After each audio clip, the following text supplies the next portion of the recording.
जय जिनेंद्र दर्शकों, आपका पुनः स्वागत है आपके अपने चहीते कार्यक्रम समस्या आपकी समाधान हमारे में।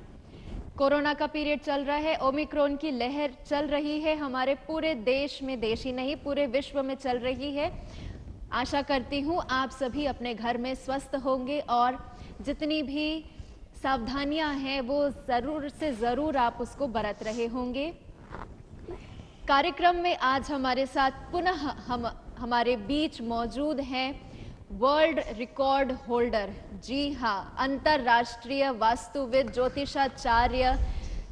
इनके बारे में शब्द मेरे पास कम है क्योंकि इन्होंने जितनी सिद्धियां प्राप्त करी है, ये जब आप इनकी वाणी सुनेंगे मृदुभाषी, हम वेलकम करते हैं गुरुजी। बहुत बहुत आपका वेलकम है हमारे चैनल में, हमारे कार्यक्रम में। पंडित अजित शास्त्री गुरुजी का बहुत बहुत स्वागत है। धन्यवाद धन्यवाद खुशी, धन्यवाद जी।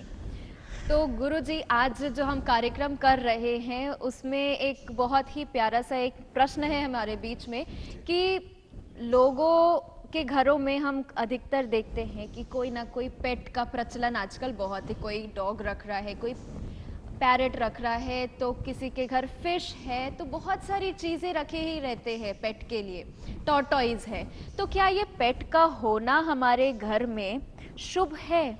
क्योंकि कहीं ना कहीं भगवान ना करे कि एक आयु तक ही वो हमारे साथ रहते हैं, तो क्या उससे कुछ प्रभाव पड़ता है हमारे घर पे? चाहे वह जानवर हो जी, चाहे वह घर का कोई सदस्य हो, जी, जी, घर का कोई नौकर चाकर हो, जी, जी, जब तक वो लेकिन लंबे समय तक साथ में रहता है उससे पारिवारिक संबंध जुड़ जाता है, आत्मिक संबंध जुड़ जाता है। और स्पेशली फॉर कोई जानवर को पालते हैं तो उनसे और ज्यादा आत्मिक संबंध जी, बन बहुत जाता है। ज्यादा टच हो जाते हैं क्योंकि और अभी तो ऐसा प्रचलन है कि डॉग्स मदर, डॉग्स पेरेंट के नाम से आजकल हर कोई वो कर रहे हैं। जी जी बिल्कुल बिल्कुल। जी। तो ऐसी स्थिति में मैं एक बात को कहना चाहूंगा कि पहले क्या हुआ था कि पहले को तो कुछ समय में कितना बदलाव आया। जी, पहले के समय में कितना बदलाव आया। पहले घर के बाहर लिखा रहता था अतिथि देवो भव, बिल्कुल अतिथि देवता के समान है। जी, जी, जी, समय बदला, गाना आ गया अतिथि कब जाओगे। बिल्कुल। कुछ दिनों बाद वो भी बदल गया, वहां लिखा रहने लगा सुस्वागतम। हाँ जी, समय बदला, वो भी हट गया, अब लिखा रहता है दरवाजों के सामने वेलकम, जी, वेलकम। अब वो भी बदल गया समय, अब दरवाजे पे लिखा रहता है कुत्तों से सावधान। ध्यान रखिएगा, इस समय बदलते जा रहा है जी। और समय के बदलाव के साथ व्यक्ति बदलते जा रहा है। जानवरों को रखना शास्त्रोक्त विधि के अनुसार उचित नहीं माना गया, ज्योतिष के अनुसार भी नहीं माना गया, क्योंकि जी, उसमें जी, जी। उसकी अगर मृत्यु होती है तो आपको सूतक पातक का भी दोष लगता है। तो इनके उसमें मृत्यु में भी लगता है? बिल्कुल लगेगा, घर के परिवार का सदस्य बन चुका, आपके परिवार का सूतक पातक आपको लगेगा, एक दिन का आपको सूतक पातक इसमें लगेगा। जी, जी, ऐसी स्थिति में एक बात और यहाँ पर आती है जो महत्वपूर्ण बिंदु है, जो बहुत खास बिंदु यहाँ पर नोट करने वाली बात है कि हर व्यक्ति को, जानवर चाहे वो डॉग हो चाहे कोई भी हो, काव्य नंबर 10वां जो है, इस काव्य को तो हमेशा अनवरत रूप से पढ़ करके इसका तेल मंत्रित करके, इसका तेल मंत्रित करके मतलब इसमें सरसों का तेल मंत्रित होता है, सरसों के तेल को मंत्रित करके पूरे सर्वांग शरीर पर व्यक्ति को 27 दिन तक अनवरत रूप से लगा लेना चाहिए। ऐसा करने से किसी भी प्रकार का, चाहे वो कुत्ता हो चाहे वो जानवर हो, उनके काटने से, जहरीले जानवर हो, उनको काटने से वह असर भी असर होता है। तो आपको किसी प्रकार का पॉइजन, जहर का काम नहीं करता है। काव्य नंबर 10वां पहले पढ़ते हैं हम। इस काव्य के रिद्धि मंत्र को पढ़ते हुए आपको एक दिन में मात्र 3 माला करनी है। शुद्ध घी का दिया जलाएं और एक आपको सरसों के तेल को सामने रख लें पात्र में, साथ ही साथ में आप एक अखंड ज्योत को जलाएं, मंगल कलश को विराजमान करें और इस मंत्र की आराधना अनवरत रूप से आपको करनी है। 21 दिन तक इसकी आराधना आप कर लें, वह तेल मंत्रित होगा, पूरे सर्वांग शरीर में लगाएं। दूसरी बात आती है कि प्रश्न ये था कि जीव को पालना या नहीं, तो मैं तो इसके बिल्कुल शास्त्रोक्त के अनुसार, ज्योतिषी के अनुसार जीव को पालना उचित नहीं है और नहीं पालना चाहिए। वो उनका जो स्थान है, उनको जंगल में खुले छोड़ दो, उनको अपना जीवन अपने हिसाब से जीने दो। बिल्कुल, कहीं कि सारे जीव जंतु भी स्वतंत्र है, उन्हें अपने हिसाब से ही रहना उचित है। तो दर्शकों, देखा आपने कितनी अच्छी जानकारी हमारे गुरुजी द्वारा दी गई है और आशा है आप लोग कॉपी पेन लेके बैठे होंगे कि गुरुजी जो भी टिप दे रहे हैं वो आप अवश्य नोट कर रहे होंगे। हम अगले प्रश्न की ओर बढ़े उससे पहले मैं अपने बंधुओं को बताना चाहूंगी कि आपके स्क्रीन पर जो दिए गए नंबर है उस पर आप कांटेक्ट करके, संपर्क करके हमारे गुरुजी से सीधा सीधा बात कर सकते हैं। व्हाट्सएप के माध्यम से कर सकते हैं और ईमेल का आईडी भी दिया हुआ है और वेबसाइट भी दी हुई है, तो आप किसी भी प्रकार से हमारे गुरुजी से संपर्क कर सकते हैं। यदि अगर आपने यह प्रोग्राम कहीं से मिस कर दिया है तो हमारे YouTube चैनल को भी आप लाइक करें, शेयर करें, सब्सक्राइब करें और बेल आइकन जरूर दबाएं और उसमें यह कार्यक्रम वापस से आप देख सकते हैं। तो गुरुजी, हमारे जैसे हमने बड़े बुजुर्गों से भी सुना है और ज्योतिष शास्त्र में भी दिया हुआ है कि तारे जिन्हें हम नक्षत्र कहते हैं, तो उनके विषय में आप कुछ बताइए, क्योंकि उसके विषय में हमें उतना कुछ ज्ञान नहीं है। देखिए, नक्षत्र और तारे की बात आती है। नक्षत्र जो है वो 27 नक्षत्र होते हैं जी। और 27 नक्षत्र के प्रत्येक के 4 चरण होते हैं, प्रथम चरण, द्वितीय चरण, तृतीय चरण, चतुर्थ चरण।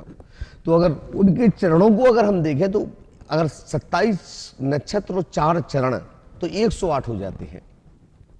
तो 108 प्रकार के पूरे नक्षत्र को शांत करने के लिए एक नमोकार मंत्र की माला रोज करें। दूसरी बात यहाँ पर ध्यान देने की बात है, नक्षत्रों के भी भेद होते हैं, चल, अचल, स्थिर, अस्थिर। तो अगर हम अस्थिर लग्न आदि में कोई काम करते हैं तो वह काम हमारे लिए निश्चित तौर पर एक विश्वास मान के चलिएगा कि वह काम आपको कभी भी सफलता की कारक को नहीं देगा। कैसे? जैसे मान लीजिए आपने चल नक्षत्र में व्यापार शुरू किया तो वह चल रहेगा, स्थायी रहेगा, कभी बढ़ेगा नहीं। और चल नक्षत्र में तो व्यापार हमेशा अचल नक्षत्र में, अचल लग्न में करना है। अचल लग्न में किया हुआ व्यापार, अचल लग्न में किया हुआ कोई भी काम आपका जो बहुत ज्यादा अच्छा रहेगा। लेकिन अब यहां पर समझने का पॉइंट है कि इसके माने अचल नक्षत्र अच्छा है तो अचल नक्षत्र, चल नक्षत्र अच्छा, तो बोले आपने कहा चल नक्षत्र में व्यापार करना चाहिए तो चल नक्षत्र अच्छा हो गया? जी नहीं। चल नक्षत्र में अगर शादी कर ली तो ज्यादा दिन टिकेगी नहीं, जाकर के टूट जाएगी। जी। दीक्षा ले ली तो ज्यादा दिन तक वह दीक्षा चलेगी नहीं, वस्त्र पहन के भाग जाएंगे। जी।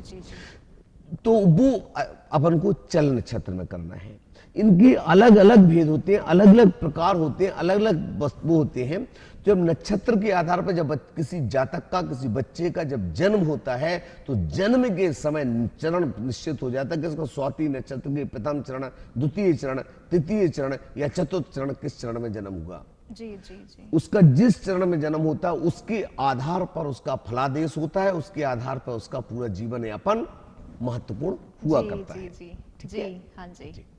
नहीं तो गुरुजी, हम नक्षत्र जैसे आपने बताया चल और अचल, तो हम उसे किस प्रकार से पहचान सकते हैं? नहीं, पहचानने के लिए तो ज्योतिष शास्त्र को पढ़ना पड़ेगा। जी। कि उसके, और दूसरी चीज इसमें अपन आजकल नेट पर भी डालो, आज हम एक कार्य करना जा रहे हैं तो चल नक्षत्र क्या, चल नक्षत्र है, इस प्रकार की जानकारी आजकल हमारी वेबसाइट के माध्यम में भी आप डाल सकते हैं, निःशुल्क वहां पर है। आप प्रश्न पूछ सकते हैं, आज हम एक कार्य करना चाह रहे हैं, ये चल है कि ये चल है, नक्षत्र है, आज के दिन काम करना शुभ है या अशुभ है, तो हम निःशुल्क वहां से, आप वहां पे जैसे ही वहां पर अपना नाम, डेट ऑफ बर्थ, आपका समय और आपका प्रश्न डाल के सबमिट करते हैं, तुरंत हमारे यहाँ से लगभग 2 घंटे 3 घंटे में हम वापस वेबसाइट को चेक करते हैं, तुरंत हम आंसर आपको रिप्लाई वहीं पर भेज दिया। बहुत बढ़िया। शायद ही कहीं इतने फास्ट सर्विस में आपको कुछ जानकारी प्राप्त हो जाती है। जी। कोई बहुत ही कम ही ऐसे लोग हैं जिन्होंने इतने जल्दी लोगों के समस्याओं का समाधान किया है। दर्शकों, गुरुजी ने जैसा बताया कि जो वेबसाइट दी गई है उसमें आप अपनी जानकारी, अपने सवाल, अपने कोई भी किसी भी प्रकार के प्रश्न को आप जरूर से लिखें और उसे आप हमें सेंड कीजिए और ये पूर्णतः निशुल्क है, तो ज़रूर से हमारे गुरुजी से संपर्क कीजिएगा। तो गुरुजी, एक और प्रश्न मन में आ रहा है, जब हम नक्षत्र की बात करते हैं तब इसमें हम कहीं ना कहीं ग्रहण भी हमारे जीवन में होता है, और ग्रहण, चंद्र ग्रहण है, सूर्य ग्रहण है, तो लोग कहते हैं कि ग्रहण में कुछ भी काम नहीं करना चाहिए, अशुभ ही कहते हैं, और कुछ भी चीज खाते हैं तो उसे बोला जाता है कि जब ग्रहण लगा है तो उस बीच, उस दौरान, उस पीरियड में जो भी रहता है तो उसको आप या तो किसी गाय को खिला दीजिए या किसी पेट को खिला दीजिए, या कहीं पे भी आप उसे डंप कर दीजिए, फेंक दीजिए, उस चीज का सेवन ना करें। तो ऐसा होता है गुरुजी कि ग्रहण में भी शुभ या अशुभ का कुछ कारक रहता है ग्रहण? सबकी ये सूतक पातक आदि बात कही, सनातन धर्म में इसका उल्लेख जरूर आया है। जी जी। तो जैसे कहते चंद्र ग्रहण चल रहा है, सूर्य ग्रहण चल रहा है, तो गर्भवती महिला को बाहर नहीं निकलना। सूर्य ग्रहण है तो सूर्य की रोशनी में अगर बाहर निकलेंगे तो गर्भ मिसकैरेज होएगा, ये सच है। चंद्र ग्रहण के टाइम रात में नहीं निकलना।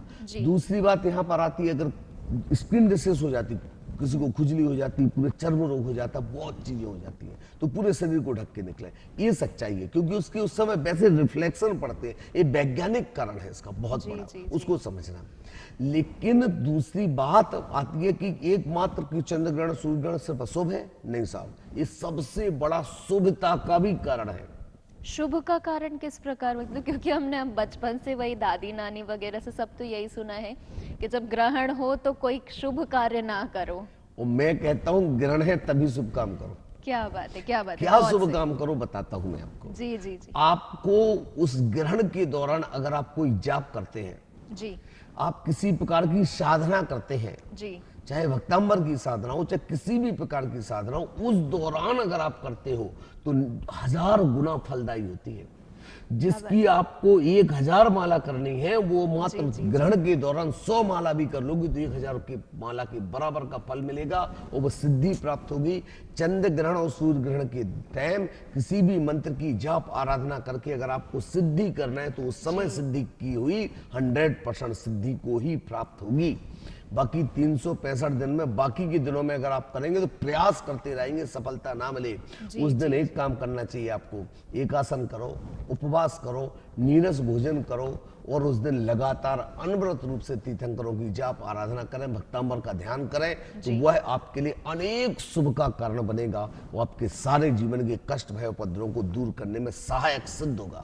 बहुत बढ़िया गुरुजी, बहुत बहुत ही ज्यादा, मतलब हमें ज्ञान क्या बोलना चाहिए, हम यहाँ जब से आपसे हम बातचीत कर रहे हैं तो इतनी सारी ज्ञानवर्धक बातें हमको सीखने को मिली है, तो बहुत ही ज़्यादा अच्छा लगता है जब आपसे हम बात करते हैं। और जब हमारे दर्शक आपसे जुड़ते हैं तो कहीं ना कहीं हमारे दर्शकों को भी बहुत सारी जानकारियाँ प्राप्त होती है गुरुजी। लेकिन इन सारी समस्याओं के साथ में एक बहुत ही आम सी समस्या है, लेकिन वो आम समस्या हमारे लिए बहुत ज़्यादा क्या बोले उस चीज़ को, तकलीफदायी हो जाती है, क्योंकि आजकल के लोग डिप्रेशन, टेंशन, मानसिक तनाव से जूझ रहे हैं, काफ़ी ज़्यादा परेशान है। कहीं कार्य उनका सफल नहीं हो रहा है तो टेंशन होता है, बच्चा नहीं पढ़ पा रहा है तो टेंशन होता है, बहुत सारी चीज़ है।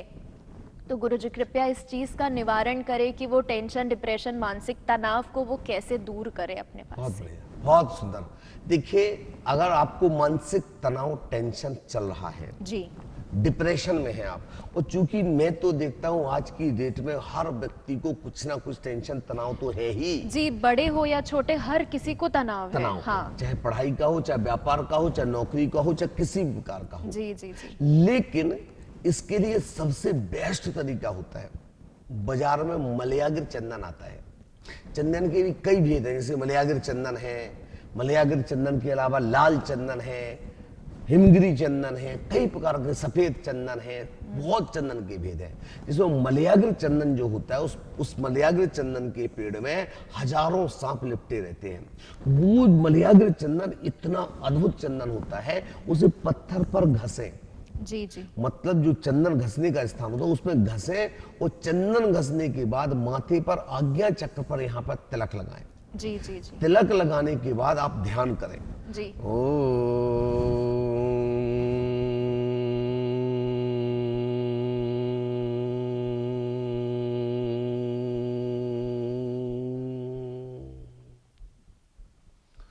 ओमकार में लगातार अनवरत रूप से इस ध्वनि को करते रहे, करते रहे, करते रहे, करते रहे, अनवरत रूप से करते हुए फिर धीरे धीरे चिंतन करें, विचार करें, सोचें आपकी समस्या क्या है।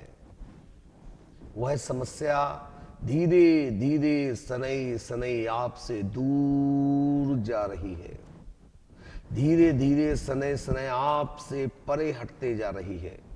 जैसे ही आप सोचेंगे, चिंतन करेंगे, अपने आप फर्क पड़ेगा। दूसरी बात, ओमकार की ध्वनि अनेक प्रकार की समस्याओं को अपने आप सुलझा देती है। ओम तो डिप्रेशन में है व्यक्ति, तनाव में है, डेली सुबह बैठ करके संध्या बेला में डेली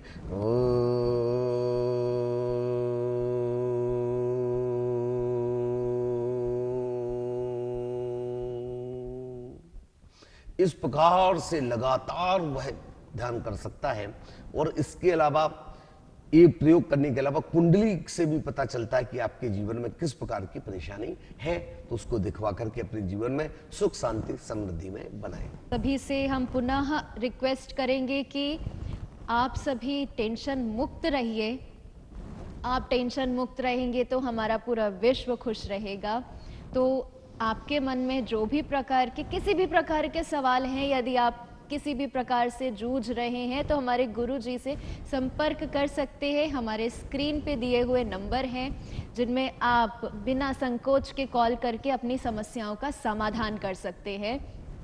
और साथ ही मैं गुरुजी से एक निवेदन करूंगी कि गुरुजी हमारे दर्शकों के लिए एक छोटी सी टिप दे दीजिए कि जिससे हमारे जो दर्शक है अपने 2022 को बहुत ही सुखमय सुख तरीके से निकाल सके। टिप्स यही है, हंसिए, मुस्कुराइए, खुश रहिए, बिल्कुल निश्चिंत रहिए, जीवन आपका सुखमय हो। इसी के साथ आपको सादर जय जिनेंद्र।